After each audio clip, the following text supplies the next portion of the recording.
Mustache this year, no mustache this year. Say it one more time. Mustache this year, no mustache this year. Not right now. I don't know. We'll see where the year takes us. I recognize there's a lot you guys are holding back with the quarterback, but as coordinator with either of those guys, are there things that you can point to where by Saturday you can say, if he's doing this, if I'm seeing this beyond the obvious, completing passes, et cetera, if he's doing this, if he's showing me this, he's playing well and I've got him comfortable? I guess if that makes sense. I mean, the short answer to your question is yes. I think, pre-snap operation, taking care of the football, all the things that are kind of, of the utmost importance in playing the position, both of those guys, have to be in a position to do that. They got to play well. Typically when your quarterback plays well, your team plays well. When your quarterback doesn't, you don't. So we've got to put both of them in a position to be comfortable. Mason, or Matt, you ready? Yeah. Matt and Mason. Hey, Coach. At receiver, obviously you got some guys on the outside that, kind of somewhat proven in Camper, Donovan a little bit, E.J. Williams. But I'm curious about the slot position. Is there some guys that you feel like have stepped up there, and how do you feel about that, with that being such an important part of, open up the middle of the field for you guys? Yeah, we've, there's a couple ways to fill that role. We've got some guys that not only are really good players outside, but also are smart enough and concept sound to play inside.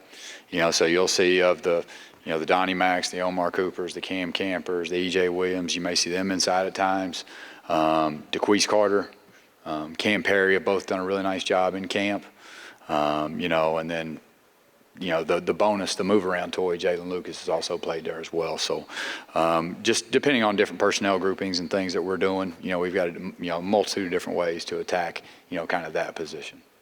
Mason on your right, and then Mike. Coach, we heard last year that you guys were going to emphasize the run game a little bit more in your offense, and we've heard a lot this fall about how dynamic that running attack seems to be this year. But you guys have also run with a lot of pace, especially last year in your first year. How do you expect the run game to kind of dictate that pace, or do you think it will have any sort of impact on it at all? The simplest answer is it really won't have any impact at all. But our ability to run the ball, stay on the field, put us in more manageable third downs with young quarterbacks. I mean, that's going to be huge. But in terms of a pace of play standpoint, we've got the ability to go as fast as we want to go. We got the ability to go as slow as we want to go.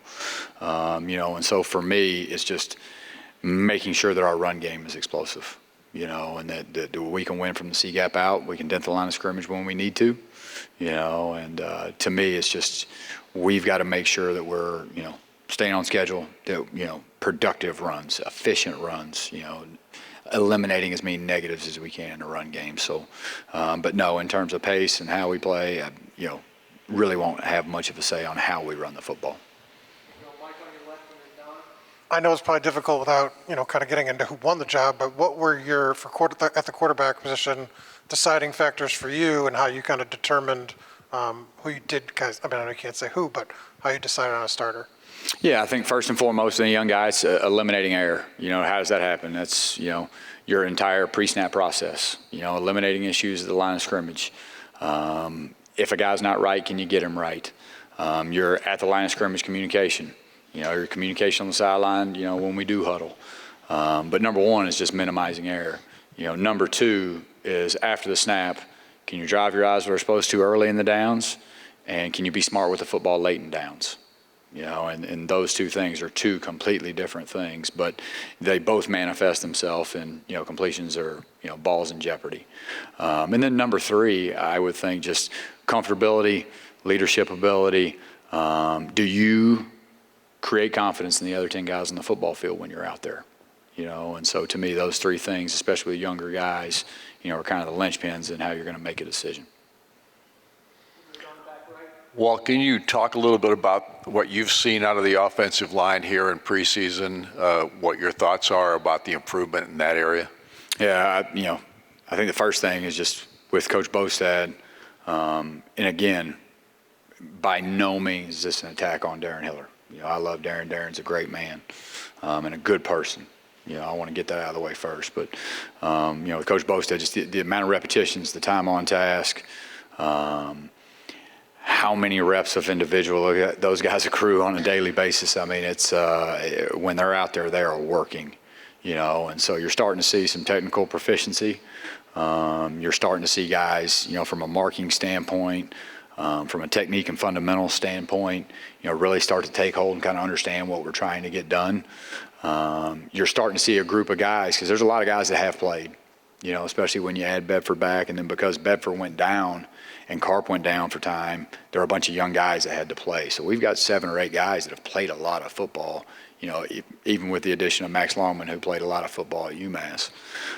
So we've got a pretty experienced group that's played a lot of football. But just to me, it's just you're starting to see some technical proficiency. You're starting to see a little bit of an edge, which is earned, not a fake edge, not a, they earn it in practice every day. There's probably no position group on our team, that devotes more time on task than the offensive line. And so, and I think early in the year, it's going to be really important for those guys to build some confidence and have success. Pete on your left and then Zach. Yeah, Walt, I know you have not seen Ohio State's new defense, but just overall your thoughts on what problems they can present. Number one is personnel. They got a really good group. If you really get down to it, if you take those 11 starters, name one of them who doesn't have a chance to play in the NFL. There probably isn't one. Every one of those guys is going to have a chance to play in the NFL someday. So number one, they got great personnel. They're long. They can run. Number 35, Eichenberg, he may be the best backer we'll see all year. He may be the best one in the country. He's a really good football player. They've got good players that have played a lot of football all over their defense, and I've got an unbelievable amount of respect for Coach Knowles. Coach Knowles is a guy that's had to do it the hard way, and played great defense everywhere he's been, different styles, and I think that's the one thing that allows Coach Knowles to do such a nice job is he's always been very adaptive to his personnel, no matter where he's been. Because when I was in North Carolina, he was at Duke, and so we saw those guys and just the changes that you've seen from when he was at Duke to when he was at Oklahoma State to Ohio State. So I think the challenge for us will be just kind of identifying, what's their flavor this year, But it's going to be a good game. We're excited to play them. We won't get off the bus unless we plan on winning, so we'll be there. Zach and Seth. Rewinding to the question about slot receivers, DeQuise Carter's obviously a guy that came in late but has a lot of experience. It seems like normally transfers kind of come mid-year these days just with the way the portal works. How quickly was he able to kind of move himself into that rotation? It felt like we saw more of him as fall camp went on, and maybe what's different about what he can bring when he's in the slot compared to maybe some of the guys he's working with in that? Number one is just experience. He's played a lot of football. He played a ton of reps at Fordham. The next thing for me is just he's got a little bit of long speed to him, where in KP also can really, really, really run. But it's a guy that's a little more linear, a little bit of a thicker frame, and so we're going to need them both. Both of them are really good players. But DeQuise has a little bit of a different skill set than KP, and then as you said, when DQ got here, a lot of thinking, a lot of learning, and then as camps went on, he's kind of, caught up to speed, and has been playing really well. Seth on your left and Daniel. You called Jalen Lucas the move-around toy a little bit ago. Just when you look at the running backs you have, obviously, you've talked about trying to, maybe have multiple of those guys out on the field together and, putting Jalen out in the slot. And just how do you kind of see, the rotation of those three when you look at Jalen, Josh, and Christian? Just how do you see that kind of playing out? Some of it's game plan driven, some of it's health driven, and some of it depends on how well we're running the football. But the thing that Jalen gives you is he's a guy that can truly play all over the football field. Josh has really good ball skills. Christian has played a lot of really valuable reps. Trent Howland is a big, thick, physical kid, and so you got 3 or 4 guys there that you feel really comfortable with. Jalen can play all over the place. Josh has really good ball skills. Josh played in the slot, and on the edge and some of our empty stuff a year ago, and so you feel really good about all 4 of those backs, and for us it's just game plan driven, formation driven. What can we do to create space touches for J. Lou? How can we make sure that he's getting the right, not only he's getting the ball, but when he does possess the ball, it's in the right spots so he can be at his best. But we're excited about all 4 of those guys and excited for Saturday. Daniel second on the right and then Jack. For whoever you guys have named the starting quarterback who's going to start against Ohio State, have you tried to tell them that, hey, you won the job, you don't need to be looking over your shoulder, worried that if you make a small mistake, the other guy come take it? Like, how important is it the guy plays, whoever it is at quarterback in that first game, that he plays without being afraid of making small mistakes or maybe getting a quick hook? Yeah, there's kind of two ways of looking at that. Is the ultimate truth is that they got to be the best version of themselves. No matter whether it's a close battle coming out of fall camp, no matter whether it was a big separated battle, where everybody knows that this guy is the guy. No matter who goes out there, they got to be really focused on being the best version of themselves. Because when you do have a fear of making a mistake, when you do have fear of X, Y, or Z, that's when you're not going to be the best version of yourself. They've got to work to a point, and they got to have enough confidence where they can surrender the outcome, and whatever happens, happens. As long as they know that they're prepared and they're going to put the best product, the best version of themselves on the field as humanly possible. And so, to me, that's number one. Is you have to work to a point where the outcome is the outcome. It is what it is. But I'm in a position to be the best version of myself and have confidence in that. And then number two, especially the situation that we're in, you got two really good young football players, guys that are both going to be really good football players. Is there's going to naturally be some of that, and that's got to be a daily fight every day. And not so much, talking about, hey, you don't have to do that, you don't have to worry, you don't have to worry, you don't have to worry. Because the moment you start saying you don't have to worry, they really know inside that what? They need to worry. And so for me, it's just confident in what you do, and you've got to work to a point and have enough belief in yourself and the work that you've put in, that you've earned the right to, hey, don't worry about the outcome. I'm just going to go be the best version of myself. Jack on your right, and we'll finish up with Mike.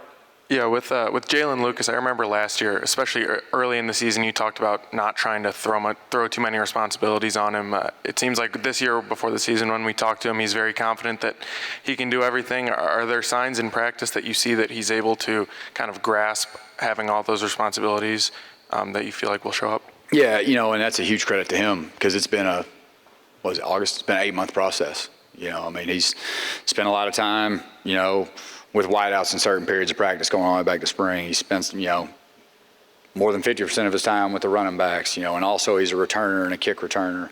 But he's a guy that's 100% willing to do the work, And so for us, he could basically do everything that a running back or a wideout could do. Now it's our job just to make sure we're putting him in a position to do the things that he does best. And my question was actually an extension of that. How challenging is that when you have a player like that? You mentioned kind of game planning to get him in the right situations. Tom's talked about sort of a minimum touch count. How much time goes into kind of figuring out all the pieces of that puzzle and getting him to that number? No, it's a huge number, because no matter what you do and no matter what you call, and you see this challenge every week in the NFL, it's a very matchup-oriented league. Is no matter what you do, there are no guarantees. There are some, hey, we can always put him in a position where, hey, if this ball does go to the perimeter, it's him. If this ball does go here, it's him. But in terms of like true guaranteed, he's going to touch it no matter what, there aren't a lot of those opportunities within the confines of really any offense. And so that's a huge challenge, is not only making sure that he gets the touches, but they're the right touches so he can do the most amount of damage in the least amount of time. And so that's a huge part and will be for the next 12 weeks. Thanks, Walt. All right, thank you guys.